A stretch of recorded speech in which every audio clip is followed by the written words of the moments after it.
Ito na, simula na ng panahon ng pagalingan ng diskarte, tiyagaan, tsaka pahabaan ng pasyensya mga pards. Kasi ito yung panahon na mahirap na talagang kumuha ng booking dahil matumal na nga tayo. Tapos mababa yung pamasahe. Marami kang makikita ngayon sa mga post sa mga Lalamove na. Nung dati nga mga pards, nung bago lang ako dito sa 4 wheels kay Lalamove, 3 kami, sinasama ko yung anak ko. Pero maganda pa nun kasi kumikita kami ng 3,000 malinis nun mga pards. Minsan 3,200 kasi sinasama ko yung anak ko para magkapera din siya. Pero mula nung nagsimula nung January 2024. Opo! Tumba. Gagawin pa lang ano to? Tao? Gagawin tao, sir. Mahirap gawin tao yan, sir.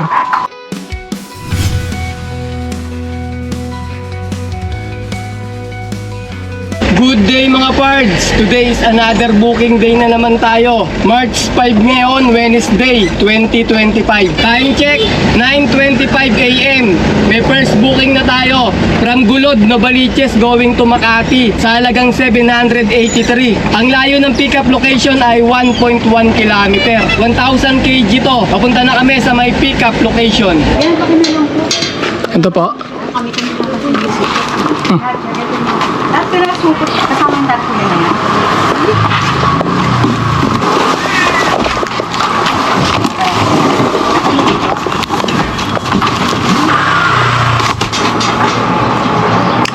Diretso na natin to mga parts. Ang hirap kumanap ng kasabay eh. Naubos na naman yung oras namin. Bale, 21 km yung layo ng drop-off location natin. Papuntang Ayala, Makati. Sa ngayon, nagsimula na yung matumal na mga booking ni Lalamove. Medyo mahirap na kumuha ng booking mga parts. Lalo na yung magsasabay tayo. Kaya nga maganda rito kung sarili mo sakyan mo mga parts eh. Wala kang hinahabol na kota.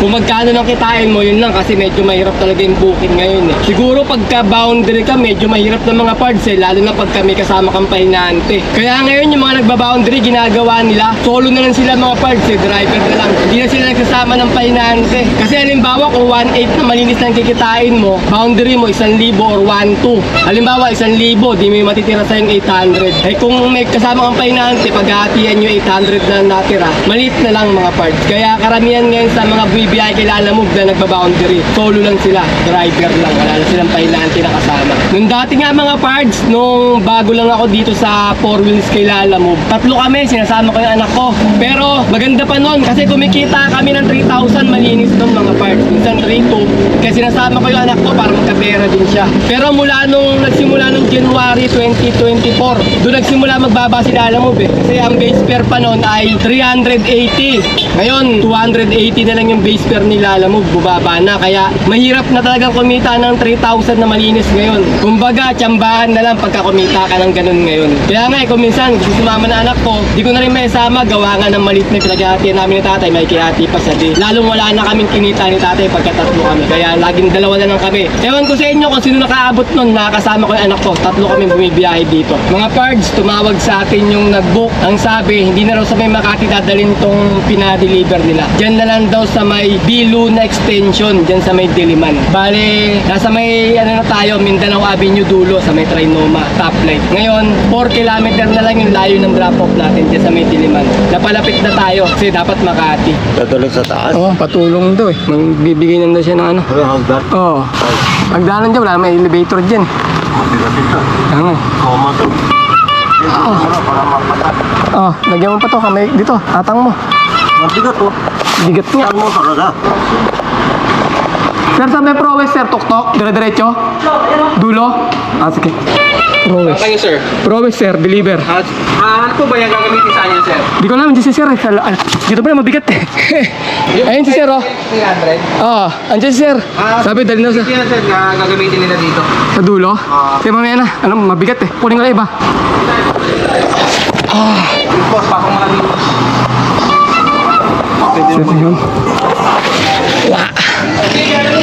Yes, sir. Ikaw yung nagpa-vlog no? Nakapit mo, sir. Nakapal kita sa YouTube mo. Sa YouTube. Kaya nakakilala kita. Pwede ba kayo ng sticker dyan? Yan. Yun lang, wala tayong sticker. Laging busy. Hindi nakapagpagawa. Lalakad Araw-araw biyahe. Yung nga pala yung pupunta kayong Cavite. Oo, yes, sir. Kasi dati namumukhaan ko eh. Atong mo na lang yan doon. Oo. Siya. Yung booking, sir, 783. Magkano bigyan sir? Okay to. Okay, salamat sir ha. Okay mga pards, nakakuha tayo ng tip kay sir na... Salamat sir. May tip tayo na tingnan natin 220 yung tip na nakuha natin. Pero binuhat natin konti lang naman inakyat sa taas sa may 3rd floor. Okay na rin mga pards, kahit papano nakakakuha tayo ng tips sa mga buwat-buwat. Pagka ganitong mahina, matumal, kailangan natin ng mga ganyan para madagdagan yung kita natin, yung mga pabuwat-buwat ng konti. Bibigyan tayo ng mga tip. Kahapon kami nag-vlog, ganun, ang lalaki na mga tip na binibigay sa amin ng mga nagpapabuwat. Minsan wala nang buwat kumbaga, pakonsuelo na lang din sa amin, binibigyan na lang kami ng tip. Kaya okay din yung mga biyahe namin kahapon tsaka ngayon. Sana tuloy-tuloy itong mga tip na nakukuha natin para madagdagan yung kita natin kahit papano. Pagka ganitong mahina at matumal ang biyahe kay Lala Move. Time check tayo, 11:29 AM. May second booking na tayo. From Diliman going to Taguig sa halagang 522. Ang layo ng pickup location ay 2.1 km. 1,000 kg to. Punta na kami sa may pickup location. Ano nadaling ma'am? 35 po yun. Saan mo ba ilalagay sila pag nalang sa upuan?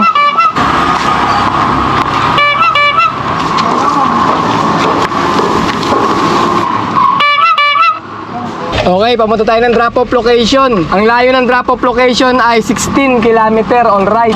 Let's go! Pag ganito matumal, kailangan talaga diskarte. Pero kung minsan kahit anong diskarte mo kapag ka kinadyot ka ng malas, talagang wala talaga. Kaya magpakadyot ka na lang. Pangit ng terms. Paano mo sabihin yung time? Ito, kumakain kami mga pards. Tanghalian muna kami. Break time ni tatay. 11:53 AM. Galas 12 na Kakain muna kami bago kami mag-deliver. Papunta ng ng Taguig. Diyan sa may C5.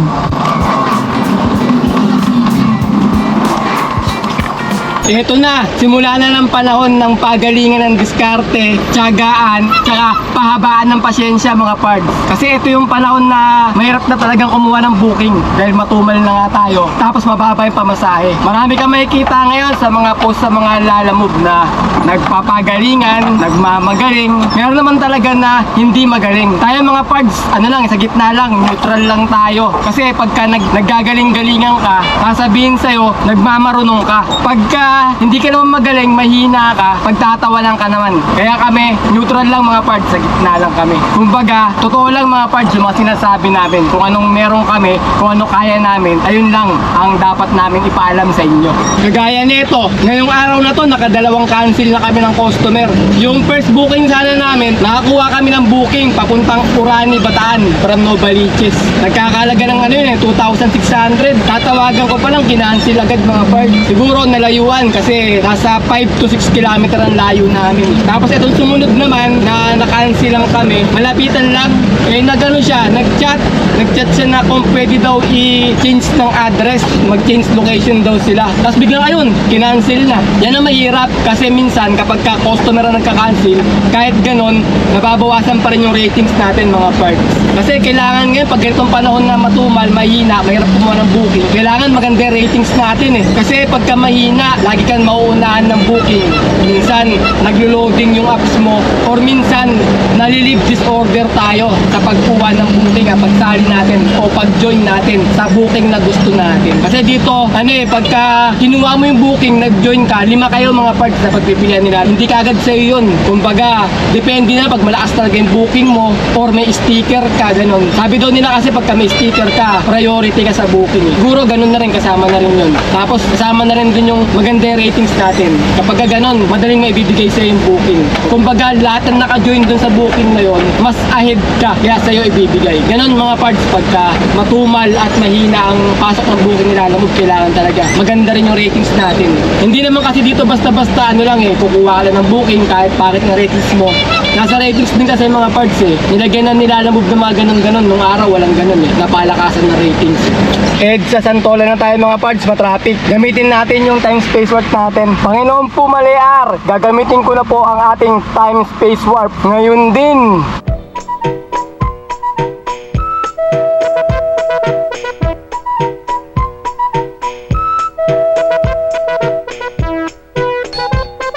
Magkano po? 496. Pwede naman sir. Kaya ko na po 600. Okay, salamat sir. Ayan sir, paman. Oo po. Tumba. Gagawin pa lang ano to? Tao? Gagawin tao, sir. Mahirap gawin tao yan, sir. Vlogger to. Vlog to. Shout out! Sir, tagig na to, no? Tagig. Tagi. Tagig, ano ba to, sir? Ano? Pinagsama. Pinagsama. Panang village. Yun. Bahay. Nasa may C5 Tagig tayo mga parts. Nag-aabang ng booking dito. Tingnan nyo yung booking. Wala, por malalayo yung mga pick-up po. Hirap talaga may lumalabas. So, Pasig to Tagig, 7 km pick-up. 17 km, 8 km. Ayan lang, 4 lang yung booking. O, isa 9 km. Yan lang ang booking. Kaya ang hirap kumuha ng booking ngayon eh. Ayun, Tagig to Lalomo, 5 km, Sambato, Lower Bikutan. Dahil dyan, layo. Doon sa may C6 pa banda to. Ayoko nyan, C6, layo. Layo ng pick-up, baka i-cancel lang din yan eh. May lumabas, so 9 km pick-up po. Pasig to San Mateo. Abang-abang muna kami mga parts. Update namin kayo pagka meron na kaming pang third booking. Time check, 1:54 PM. May third booking na tayo from Makati going to San Martin de Porres. Halagang 380. Ang layo ng pick-up location ay 1.8 kilometer. 1,000 kg to. Papunta na kami sa may pick-up location. Wala kami makuha ang booking sa may C5 Tagig mga parts, kaya bumaba kami ng BGC. Pagdating sa BGC, nakuha namin tong Makati. Pero malapit na rin sa BGC yung pick-up namin. Kaya ito yung third booking natin. Papunta na kami sa may pick-up location. Ano kami ma'am? Papuntang EDSA Cubao. Opo, wait lang. Dalawa lang itong piraso. Tapos, akyat po kayo sa second floor. Second floor. Tapos paiwan daw po sa Isang parking DVC daw yun. attendant. Yung sasakyan, naakat kami sa second floor. Opo, pati sa sakyan po. Okay. 3, 8 ba? 3. Bakit ito? Kasi natin ito. 70. Time check, 2:31 PM. Nakakuha na tayo ng kasabay mga parts. Pang-apat na booking na natin to. From Mandaluyong going to Marikina sa halagang 585. Ang layo ng pickup location ay 1.2 km. 1,000 kg to. Papunta na kami sa may pickup location. Dito tayo mga parts sa may pickup location natin ang pang-apat na booking. SM Mega Mall, tapat daw ng Watson. Ano ba yung Watson? Na yun. Yun na pala. Yung kay Ma'am Geraldine po. Ma'am, tama yung drop-off nito, no? Sa Mayor Gil Fernando, O yung sa likod ng munisipyo, kuya. munisipyo. Pakitawagan na lang si Gani kasi sila magre-receive. Gani. Hindi na sila na rin magbabayad nung Yung shipping. shipping. Okay.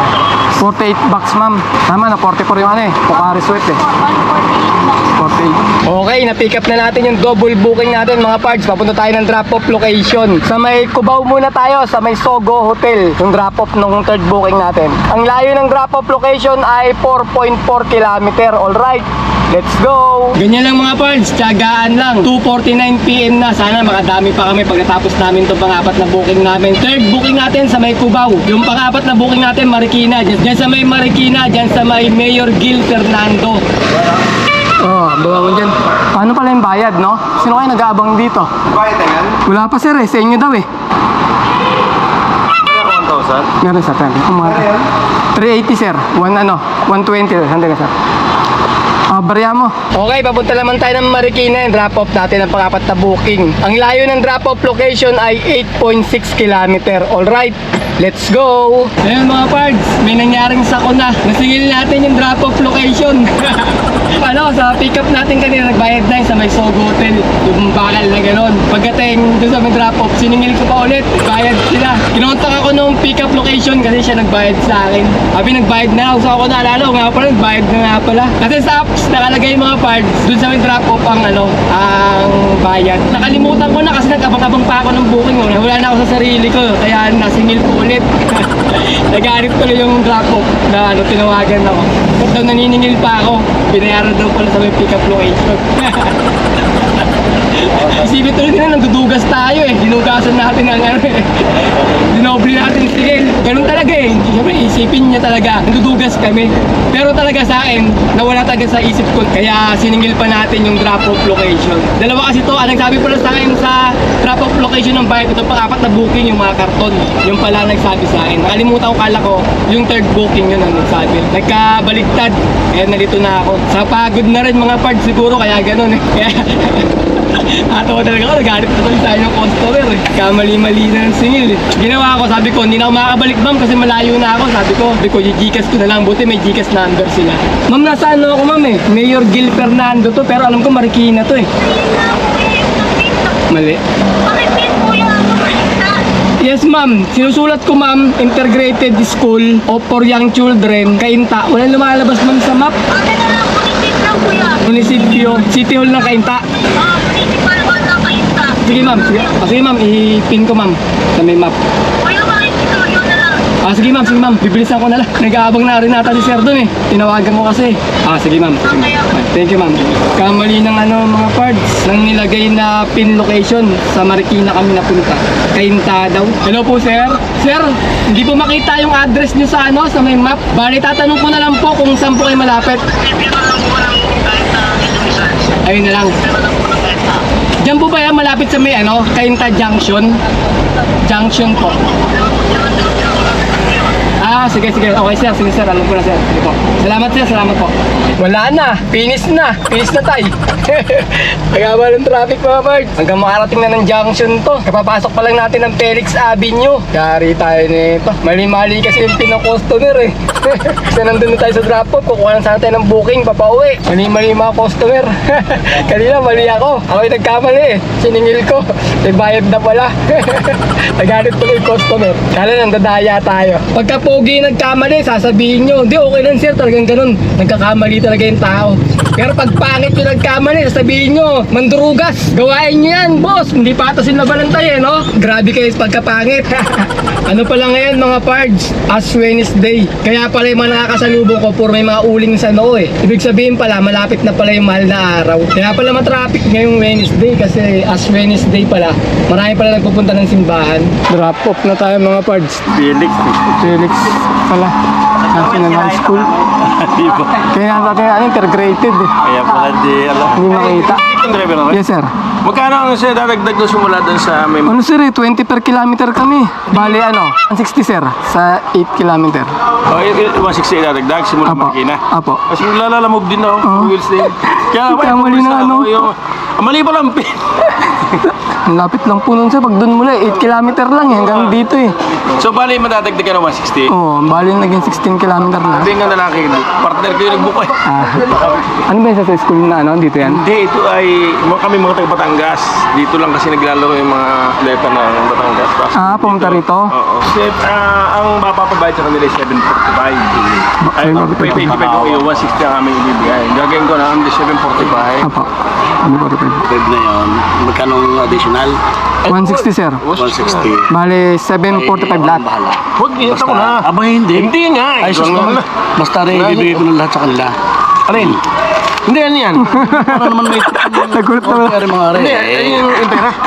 Dito sa amin sir. Doon yan yung Gulat to. May sukli pala dyan. Signature, tsaka name. Kung ibibigay niyo sa kanya sir, baka ilang buwan ako dito biyahe. Sa bahay lang ako. Okay na yun. Okay na sir. Isa.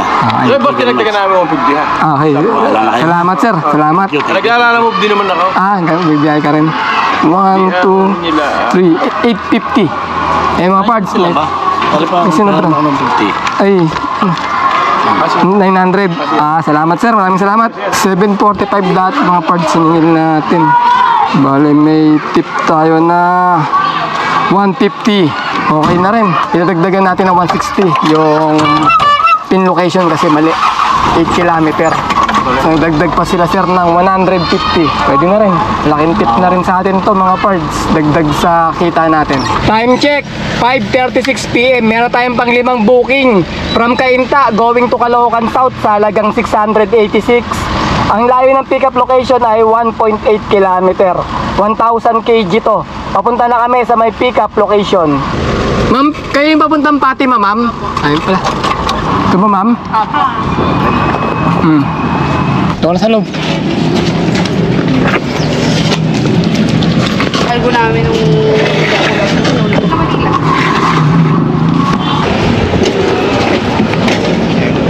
Okay, na-pick up na natin yung pang-5 booking natin. Papunta tayo ng drop-off location. Ang layo ng drop-off location ay 23 km. Alright, let's go! Time check tayo, 5:59 PM na mga parts. Gabi na naman. Ito talaga hinihintay namin ni tatay yung uwian. Mag-uwian na naman. Uwi na kami, last booking na to. Ganyan lang mga parts. Huwag tayong sasagad ng biyahe. Kumbaga, huwag tayong makapagod. Yan ang mga Motivation ng mga tamad. Bagang umuwi. May mga parts, magtitira tayo ng lakas natin para kinabukasan. Kasi nakakapag-trabaho natin. Para bukas, nakakabiyahe pa ulit tayo. May gana tayo bumiyahe kasi pagka naubos yung lakas natin ngayon, bukas, sigurado yan, tatama rin ka ng bumiyahe. Dahil masakit na yung katawan mo eh. Pero sa dati nagreklamo eh, masakit yung katawan niya kanina kasi bumuhat siya ng ano eh. Inakyat sa third floor, yung mga, ano ba yun, floor mat tayo, no? Bakit? Parang Third floor, binuhat ni tatay. Pero ano bigay sa amin nun eh, 220 yung tip namin nun sa buhat. Okay na rin, may pambili si tatay ng Esquilan. Sabi ni ER-Rev o E-Rev, simula nung nakita ko vlog mo, sinusubaybayan ko na load. Parang nakikita ko kay Wannabis at kay Shoktong. Naku mga pards, malayo pa tayo dun.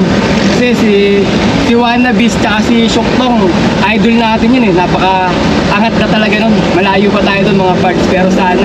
Simula pa lang nung ano, pinapanood ko na yun, mga nagmumotor pa lang sila. Lalamove rider pa lang, papanood ko na yung mga yun. Ay kami ni tatay, 2 years pa lang kami bumibiyahe rito. Bali 1 year ako nagsimula. Naka 1 year na ako kay Lalamove sa 4 wheels. Saka ako nag-start mag-vlog. Kaya mag-iisang taon pa lang kami nag-vlog ni tatay. Bago kami nag-vlog, kabisado na namin tong Lalamove, naka-isang taon na kami. Okay mga pards, income reveal tayo. Bale, 7:30 ng gabi namin natapos yung last booking namin. Nakalimang booking kami sa maghapon at ang kinita namin ay 2,364. Pagkatapos mga parts, maganda yung tip na nakuha natin ngayon. Naka 750 na tip kami ngayon sa maghapon. Pagkatapos, naalala nyo yung kanina yung sinabi ko sa inyo na siningil ko yung pick up tapos siningil ko rin sa drop off. Nagkamali ako mga parts. Ngayon, si ma'am yung drop off, siya yung siningil ko eh. Wala kasi siya dun sa may drop off location. Pinaglibiran namin, Sogo Hotel yun eh. Pina-pick up niya lang dun sa may bellboy. Tapos siningil ko yung bellboy, inabunuhan niya naman na 385. Katapos tinawagan nga ako nung pick up location. Siguro nagsumbong yung drop off na siningil ko pa daw sila. Tinawagan ako ng pick up. Ngayon pinapabayaran ulit sa'yo, pinapabalik yung pera dun sa may drop off location. Ngayon binalik ko naman. Nag-sorry naman tayo mga parts kasi nga nagkamali tayo doon na sobrang pagod ko rin. Siningil ko na yung drop off location, may bayad na sa may pick up. Tapos binalik ko via GCash. Tapos maya maya tumawag ulit sa akin si ma'am. Sinabi niya sa akin, "Sir, bibigyan ko na lang kayo ng 50 pesos na tip." Ayun, nagbigay pa ng pakaswelo si ma'am na 50 pesos na tip sa amin. Humingi tayo ng pasensya kay ma'am. Sabi ko, sobrang pagod ko ma'am. Nakalimutan ko na nabayaran na pala ako sa may pick up location. Kaya si ma'am parang naawa din sa amin. Binigyan niya ako ng tip na 50 pesos. Kaya nga, malaking tip na nakuha namin ngayon. Nakakuha kami ng 750 na tip. Ngayon mga pards, yung 750 na tip namin, i-plus natin sa 2,364 na kinita namin. Ang kakalabasan nun ay 3,200. Pagkatapos, bawasan natin yon 3,200 ng 700 na diesel at 200 na pangkain, bali 900. 3,200 minus 900 equals 2,300 mga parts. Ayun, nakinita namin ngayon naka 2,300 kami na malinis. Labas na yung pangkain, pan-diesel. Saka yung commission nila, alam mo,